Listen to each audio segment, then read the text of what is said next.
নাজমুল হোসেন শান্ত অভাগা, তিনি এক অদৃশ্য মানব।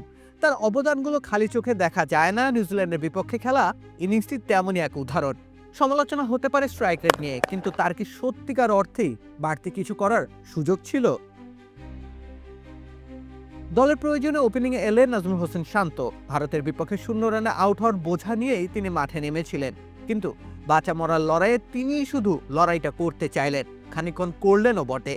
কিন্তু দিন শেষে এই ইনিংসটিও প্রশ্নবিদ্ধ হবে,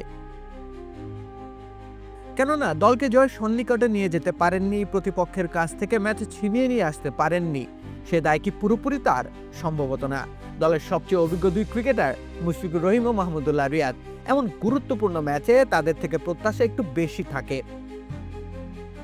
সেই প্রত্যাশাকে মাটি চাপা দিয়ে তারা দুইজনই নির্বোধের মতো শট খেলে প্যাভিলনে ফিরেছেন। ভারতের বিপক্ষে সেঞ্চুরি করা তাহিদ হৃদয় বল খরচ করে চাপ বাড়িয়েছেন।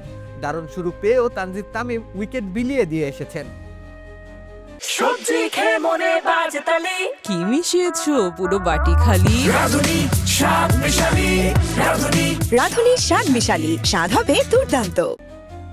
এসবের মাঝে শান্ত টিকে থাকার চেষ্টা করেছেন। যতদূর অবধি নিজের ইনিংসকে টেনে নিয়ে যাওয়া যায় সে চেষ্টাই করেছেন, কিন্তু অসময়ে তিনিও ফিরে গেছেন। ৭৭ রান করতে ১১০ খানা বল খেলতে হয়েছে অধিনায়ককে। সে দায়ও বাকি ব্যাটারদের উপর বর্তায়। তারা প্রত্যেকেই নির্বুদ্ধিতার পরিচয় দিয়েছেন। শান্তর উপর চাপ বেড়েছে। তিনি সেই চাপ শুষে নিতে চেয়েছেন, কিন্তু শেষ অবধি পারেননি। তবে বাংলাদেশের সংগ্রহ যতটুকুই দাঁড়িয়েছে তার ভিত একা হাতে গড়ে দিয়েছেন নাজমুল শান্ত। সত্যি বলতে ওয়ানডেতে শান্ত এই কাজটা প্রায় নিয়মিত করেন। শেষ ১০ ওয়ানডে ইনিংসের ৪টিতে হাফ সেঞ্চুরি পার করেছেন শান্ত। এর মধ্যে ২ দফা ৭০-এর ঘরে আউট হয়েছেন ৮০-র ঘরে ঢোকার আগে।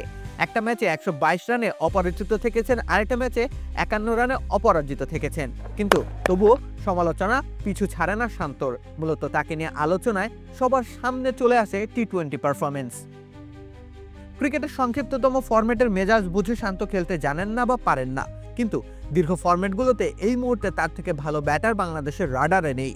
২০২২ সাল থেকে এখন অবধি তিনি ওয়ানডেতে বাংলাদেশের সর্বোচ্চ রান সংগ্রাহক। ১৪৭২ রান যুক্ত করেছেন তিনি নিজের নামের পাশে। অতএব অযথাই শান্তকে সমালোচনা উত্তপ্ত তেলে ঠেলে দেওয়া অর্থহীন। তার উপর একটু আস্থা রাখতে হবে। দলের বাকিদেরও তাকে দিতে হবে ভরসা। কেবল তবেই বাংলাদেশের পক্ষে ফলাফল আসা সম্ভব, বাংলাদেশের পক্ষে ম্যাচ জেতা সম্ভব। রাকিব হোসেন রুম্মান, খেলা ৭১।